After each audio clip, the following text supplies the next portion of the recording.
Jordan, so good to see you. We are diving into the headlines again today with this question. How do you know your advisor is working for you? I'm asking because of this incredible story out of Georgia, where a financial advisor recently pleaded guilty to one of the largest Ponzi schemes in the state's history, defrauding more than 2,000 investors out of roughly $380 million. So, what are the key signs that a financial advisor is acting in their client's best interest, and how does the fiduciary standard play into that? Yeah, so I think you gotta make sure that you do your due diligence. You do Yeah. your research, you make sure they're licensed, you make sure they have a good record. You kinda just make sure that you examine the firm. Also make sure they have a third party custodian. In this situation, some of these others, people wrote a check to that firm and they kinda, played it around with the books and in that Ponzi scheme. We ourselves, we use Charles Schwab. You have 24/7 kind of reporting. You get monthly statements. You don't want to leave things up to chance. Make sure you have a third party custodian as a safety net. Do your due diligence. And another thing I want to overlay on that is make sure they work for you, not the big box firm. A lot of people also, they try to put people in investments and products and don't hold up to that fiduciary standard. Mhm.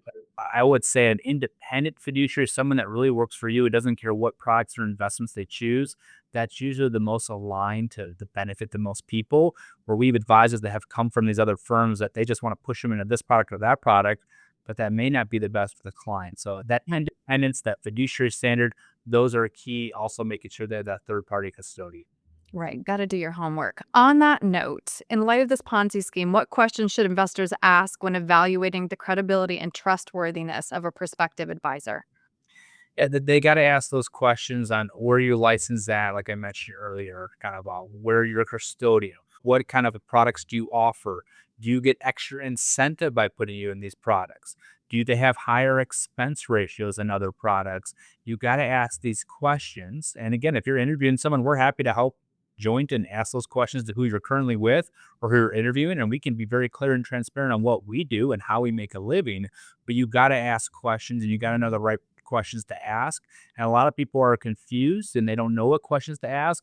We want to make sure that you're educated, you ask the right questions so that you're not blindsided or caught into a Ponzi scheme like we saw earlier.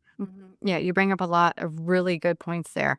How should an investor interpret promised returns, especially when someone uses the word guaranteed or promotes consistently high returns? You should have some scrutiny there. You should question that. You should challenge that. And if it doesn't feel right, it's probably not right. Mm. For myself personally, in our firm and our advisors, we don't say guaranteed returns unless it's maybe a CD or a fixed rate product or maybe guaranteed income. But you and I and no one can control the market. We can talk about the risk versus reward. We can tell you the possible outcomes and the risk you're taking, but we can't guarantee an outcome unless it's a fixed product. So Mhm. if someone says that it sounds too good to be true, it usually is. Don't get caught up in the silver, silver spoon or silver object there. Make sure you do your due diligence, maybe pull back and make sure that you have a well-rounded conversation or look at maybe two or three other different advisors and make sure things line up. Because if they don't line up, don't get yourself in a bad situation. Right, right. Yeah. And getting a second opinion is key. Glad you brought that up. Transparency is also, of course, crucial. So, how often should clients expect performance reports and updates? Yeah, one, I think that the transparency should be 24/7 that they can log in and see things. Now, I don't want clients to log in every single day because they should be enjoying life and doing the things that they love to do. But we have a client service model for our clients that at least once a quarter we reach out to them. We have different quarters for kind of formal annual reviews, some for tax planning, some for estate planning, some for insurance reviews and Medicare. So we have different times throughout the calendar year, but we also are always available to take questions. And when life changes, and if you lose a spouse or something happens, you get an inheritance or whatever may come, we want to make sure that you reach out to us because we can't read minds. And we're happy to give you that financial leadership and guidance that you deserve. But we're available 24/7, maybe not the weekends, but 9 to 5, Monday through Friday, as well as we have a proactive service calendar.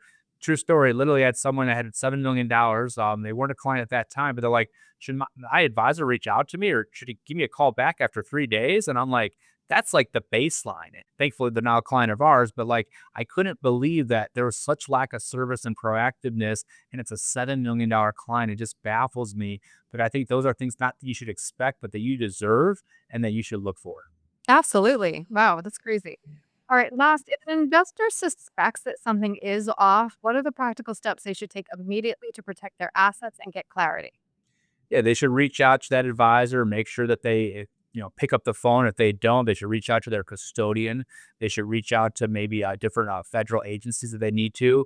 If they're going through a situation right now and need guidance, they can reach out to us and we can maybe give them that financial leadership and guidance on who to reach out to. But just don't sit in the sidelines. You need to be proactive and reach out to make sure you find out what's going on and why it's going on. And sadly, as this industry, there is some bad people out there like we opened up with, and that gives us a little bit of a headwind for people not trusting.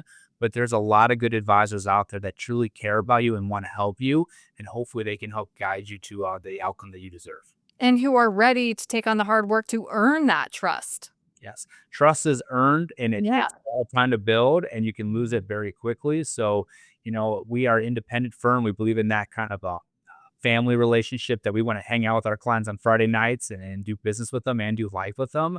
But we want to make sure that we earn that trust every single Mhm, day and never lose mhm. it. Right. Well, Jordan, like you mentioned, if somebody would like to come to you for a second opinion, or if they have questions about how they're invested and want to talk about a financial plan, what's the best way to reach you? Yeah, if their situation could be better, would they want it to be? And if that's a yes, give us a call at 847-499-3454. We'd love to give you some more confidence and clarity in your financial future. Great. Jordan, thank you. Thanks, Sarah.